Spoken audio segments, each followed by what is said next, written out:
మంచిర్యాల జిల్లా చెన్నూరు మున్సిపాలిటీ పరిధిలోని 4 వార్డులో పిచ్చికుక్కలు స్వైర విహారం చేశాయి. పిచ్చికుక్క దాడిలో 10 మంది గాయాలు కాగా ఓ 3 ఏళ్ల చిన్నారికి తీవ్రంగా గాయాలయ్యాయి. క్షతగాత్రులను చెన్నూరు ప్రభుత్వ ఆసుపత్రికి తరలించారు.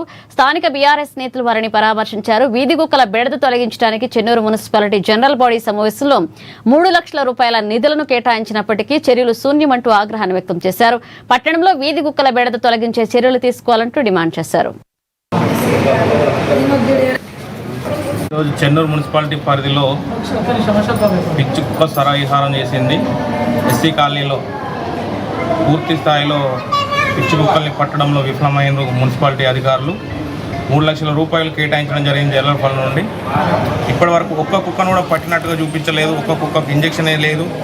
ఇలాంటి పనులు చేయడం లేదు జంతువుల విషయంలో.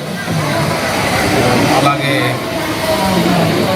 కోతులు కుక్కలు పట్టుతున్నామంటున్నారు కానీ ఎక్కడ కూడా ఇలాంటి ప్రతి ఇంట్లో కోతి చొరబడుతుంది, ప్రతి ఇంట్లో అంగడి చేస్తుంది, కరుస్తున్నాయి, వాళ్ళని మనుషుల్ని కరుస్తున్నాయి. 7th వార్డులో ఇంతకుముందు 16th వార్డులో అలాగే ఇంకా వేరే వేరే ఏరియాలలో కరుస్తూనే ఉన్నాయి. కానీ మున్సిపాలిటీ అధికారులు నిమ్మకు నేరెత్తినట్టు వ్యవహరిస్తున్నారు. ఈరోజు ఒక 10 మందిని కుక్క కరిచింది, పిచ్చి కుక్క కరిచింది. ఇది చాలా దౌర్భాగ్యమైన విషయం, చాలా బాధపడాల్సిన విషయం. ఒకటే వాడలోని 4 వాడలలో ఒక కుక్క ఒక 10 మందిని ఇదే విధంగా కరిచే పరిస్థితి ఎదురైందంటే దీనికి మేము చాలా చింతిస్తున్నాము. ఇది మున్సిపాలిటీలో గత జనరల్ బాడీలోనే, ఈ జనరల్ బాడీ కాకుండా పోయిన జనరల్ బాడీలోనే 3 లక్షల రూపాయలు పిచ్చి కుక్కలను పట్టడానికి రిహాబిలిటేషన్ సెంటర్లకు తరలించడానికి జనరల్ బాడీలో తీర్మానం కూడా చేయడం జరిగింది.